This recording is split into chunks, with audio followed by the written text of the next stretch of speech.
बात है कि हम यहाँ से जो जनता का मदद नहीं कर पा रहे हैं वो हम विधानसभा से मदद करेंगे। लेकिन चैनल को लाइक करिए, सब्सक्राइब करिए और हमारे चैनल पर बने रहिए। अभी हमारी निकली है 24 तारीख को हम घोषणा कर रहे हैं। आप लोग सारे मीडिया प्रेस भाई लोग असाधारण आमंत्रित हैं।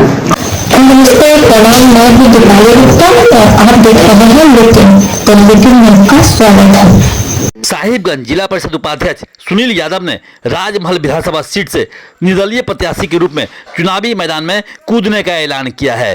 वे बतौर निर्दलीय प्रत्याशी 24 अक्टूबर को अपने समर्थकों के साथ नामांकन करेंगे। उन्होंने कहा कि हालांकि उन्हें विधानसभा चुनाव लड़ने में कोई दिलचस्पी नहीं रही थी, लेकिन क्षेत्र की जनता के अनुरोध पर वे इस बार चुनाव लड़ने का मन बनाए हैं। उन्होंने कहा कि वे पिछले कुछ समय से एक राजनीतिक षड्यंत्र के तहत जेल में बंद रहे थे, जिसके चलते वे अपने क्षेत्र में जनता के बीच नहीं पहुंच पा रहे थे। वे जेल से निकले तो उनके क्षेत्र की जनता भयानक बाढ़ की चपेट में थे। उनका दुख दर्द सुनने और समझने वाला कोई नहीं था। ऐसे में घर में बिना कोई आराम किए वे लगातार क्षेत्र भ्रमण करते रहे थे और बाढ़ प्रभावितों की समस्याओं से रूबरू होने के बाद उनके बीच अपनी ओर से यथासंभव राहत सामग्री का वितरण भी करवाते रहे थे।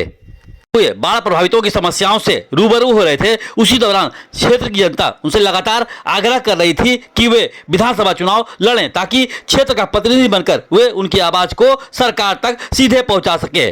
ताकि उस दौरान वे बाढ़ प्रभावितों की समस्याओं को लगातार जिला प्रशासन और सरकार तक पहुंचाने का काम करते रहे थे।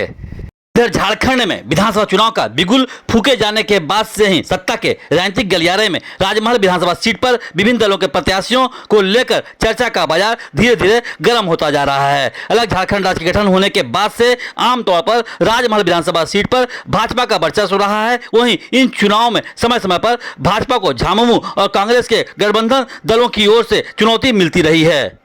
ऐसे में साहिबगंज जिला परिषद उपाध्यक्ष सुनील यादव के द्वारा निर्दलीय प्रत्याशी के रूप में राजमहल विधानसभा सीट की चुनावी जंग में कूदने का ऐलान करने से अब इस सीट पर मुकाबला न केवल दिलचस्प बल्कि त्रिकोणात्मक होने की संभावना बनती दिख रही है।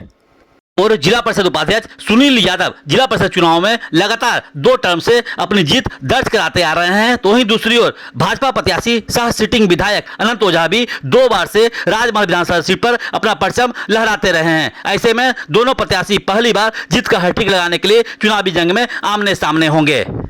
इन दोनों प्रत्याशियों को झामुमो कांग्रेस गठबंधन प्रत्याशी की ओर से कड़ी टक्कर मिलने की संभावना बन रही है। लेकिन चैनल को लाइक करिए, सब्सक्राइब करिए और हमारे चैनल पर बने रहिए। सबसे बड़ा मुद्दा है बेरोजगारी।